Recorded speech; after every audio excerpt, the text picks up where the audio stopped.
हम थोड़े बड़े स्टॉक पर कर रहे हैं फोकस, क्योंकि अंश और पूजा दोनों काफ़ी तैयारी के साथ आए हैं और ये तैयारी मैं काफ़ी देर से देख रहा हूँ न्यूज़ रूम में इनकी।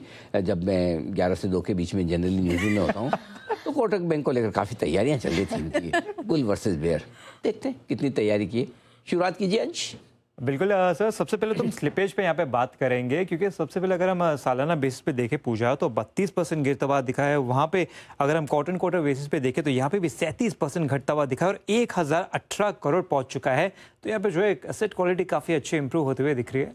बिल्कुल, एसेट क्वालिटी तो इंप्रूव हो रही है, लेकिन आगे के लिए कंसर्न अभी भी बना हुआ है, क्योंकि अनसिक्योर्ड लेंडिंग पर बैंक अभी भी सतर्क है। पहले भी पिछले कुछ क्वार्टर्स हमने देखे कि एमएफआई क्रेडिट कार्ड बुक्स को लेकर ये थोड़ा कॉशियस थे, और अब तो पूरा बैंकिंग सेक्टर ही कह रहे हैं। उनके कमेंट्री में अगर हम देखें तो अभी भी वहां पर स्ट्रेस इनको नजर आ रहा है। तो अनसिक्योर्ड लेंडिंग को लेकर बैंक अभी भी यहाँ पर सतर्क नजर आ रहा है। नहीं, स्ट्रेस कहाँ पे? अगर हम सबसे पहले लोन बुक की ही बात करें तो 16% यहाँ पे बढ़त होती हुई दिखी है और 4.96 लाख करोड़ पहुंच चुका है। वहीं डिपॉजिट की बात करें पूजा तो यहाँ पे तो 15% की बढ़िया ग्रोथ आती हुई दिखी है और 5.38 लाख करोड़ दर्ज करती हुई दिखी है।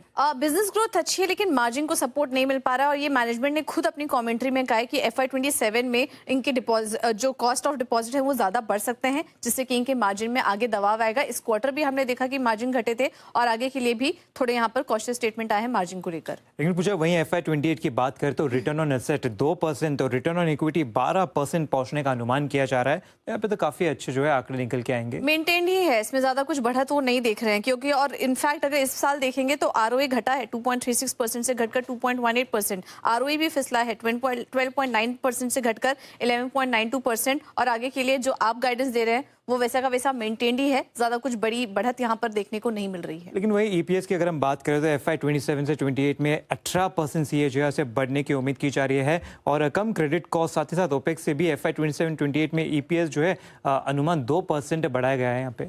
लेकिन आगे आने वाले समय में वेस्ट एशिया में जो क्राइसिस की स्थिति बन रही है उसको लेकर भी कुछ कॉशियस बयान यहाँ पर मैनेजमेंट की तरफ से निकल कर आए, और उनका कहना है स्थिति पर नजर बनी हुई है।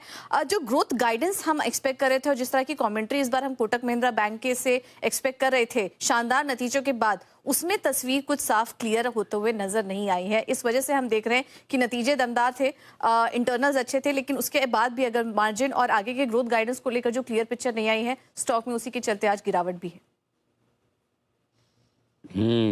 बस